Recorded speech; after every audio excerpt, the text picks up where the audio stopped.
Assalamu alaikum warahmatullahi wabarakatuh. So welcome back to the VJS survey on another video after a long time later.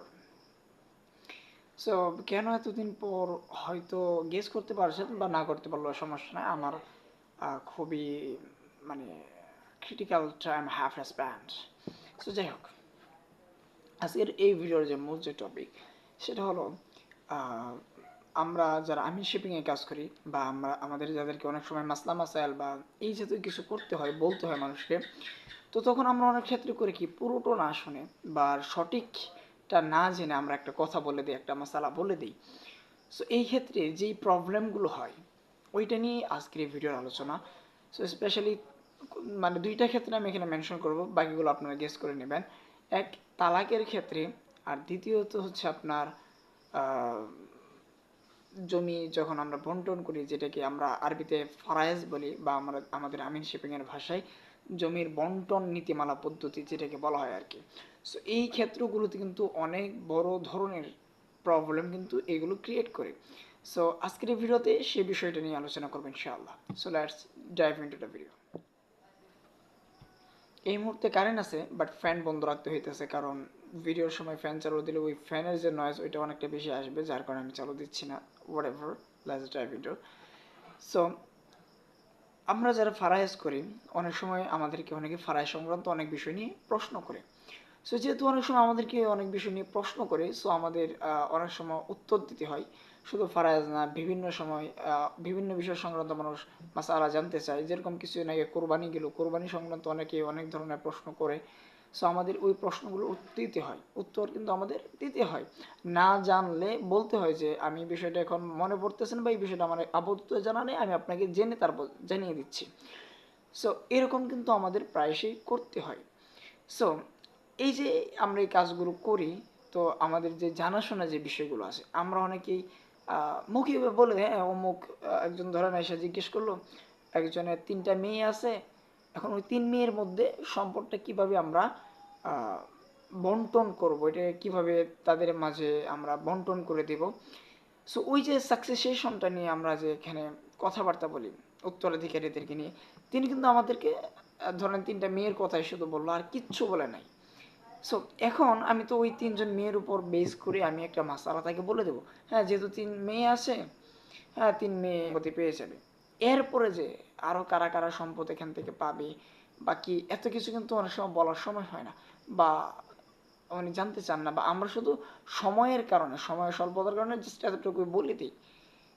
তো এই যে আমরা এই কাজগুলো করি, যে 3জন মেয়ের সম্পদ এইভাবে বন্টন করে ফেলুন ওইভাবে, বাট আমরা যদি পুরো বিষয়টা যদি না জেনে, আমরা যদি পুরো বিষয়টা না জেনে যে একটা মাসআলা বলে দিই, তো দেখা গেল এখান থেকে আমাদের মাসালার কারণে অনেকেই সম্পদ থেকে সরাসরি ডিপ্রাইভড হচ্ছে।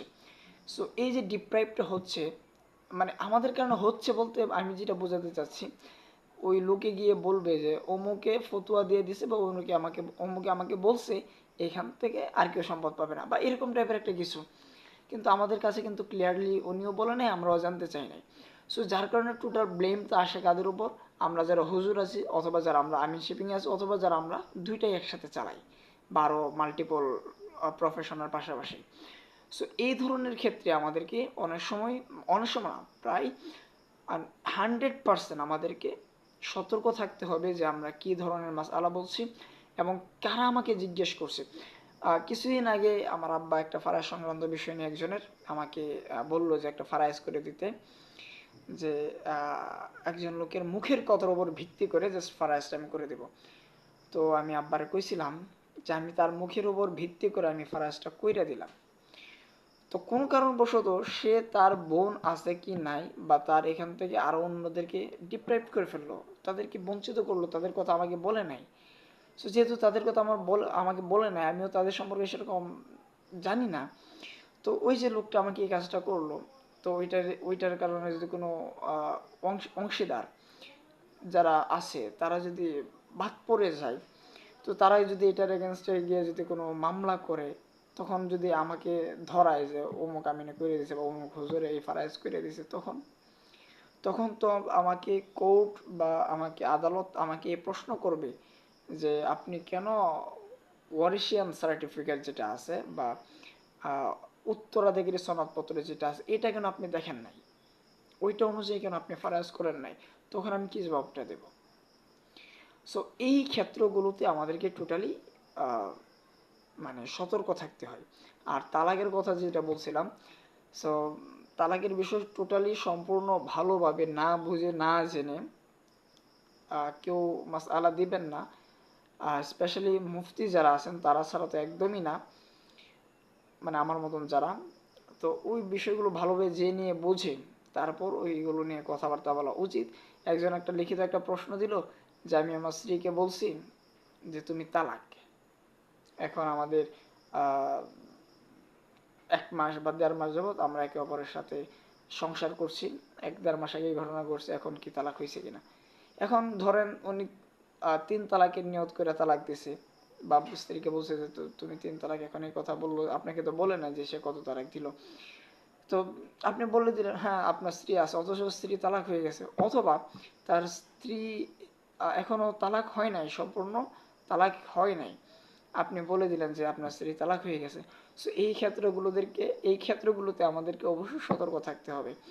আর বাংলাদেশে এরকম অনেক সংসার আছে, অনেক মানুষ আছে যারা স্ত্রীকে এত পরিমাণে তালাক দিয়েছে, আবার ওই স্ত্রী নিয়ে সংসার করতেছে। যদি কোনো ব্যক্তি 3 তালাক দিয়ে দেয়, যদি একসাথে 3 তালাক দেওয়া এটা বিদআত, তবে যদি কোনো ব্যক্তি 3 তালাক দিয়ে দেয়, হ্যাঁ তালাক পতিত হয়ে যাবে, ওইখান থেকে স্ত্রীকে আর ফিরিয়ে আনার কোনো ওয়ে থাকবে না। কারণ ধরেন আপনার কাছে, এখানে আমার অনেকগুলো কলম আছে, আপনাকে কলম দিয়ে উদাহরণ দিই। এই যে ধরেন আমার হাতে 3টা কলম, একটা কলম আমি আমার যে কলমটা নিয়ে আসো এখানে রেখে দিলাম, যেখানে আমি কলম টলম রাখি ইউজুয়ালি, সো এখানে আমি রেখে দিলাম। সো রেখে দেওয়ার পর আমার হাতে আর 2টা কলম আছে, মানে ধরেন কেউ একজন ব্যক্তি একটা তালাক বউরে দিয়ে দিছে, তারপর আরেকটা তালাক দিয়ে দিল, অথবা 3টা একসাথে দিয়ে দিল, বা এখন আমার হাতে আর একটা কলম আছে। সো এটাও যদি আমি দিয়ে দিই, এটাও যদি এখানে আমি রেখে দিই, তাহলে কিন্তু আমার হাতে আর কিচ্ছুই থাকতেছে না, মানে আমি টোটালি এমটি, মানে আমাকে 3টা জিনিসের মালিক করে দেওয়া হয়েছে, আর 3টাই আমি দিয়ে দিলাম। এখন ধরুন কোনো ব্যক্তি এই 3টাই কি দিয়ে দিল একসাথে, নাও যে 3টাই তুমি একসাথে ভোগ করো। সো এই 3টাই যেহেতু একজন দিয়ে দিল, তার মানে তার টোটাল অধিকার শেষ, একসাথে শেষ। কিন্তু 3টা দিয়ে দিছে বিদায় 3টা হয়ে গেছে, সে পেয়ে গেল, যদি এটা ঠিক ছিল না। সো বিষয়গুলো হলো এরকম, প্রত্যেকটা সেন্সিটিভ বিষয়ের ওপর আমাদেরকে সেন্সিটিভলি থিঙ্ক করে তারপর একটা ডিসিশন দেওয়া উচিত।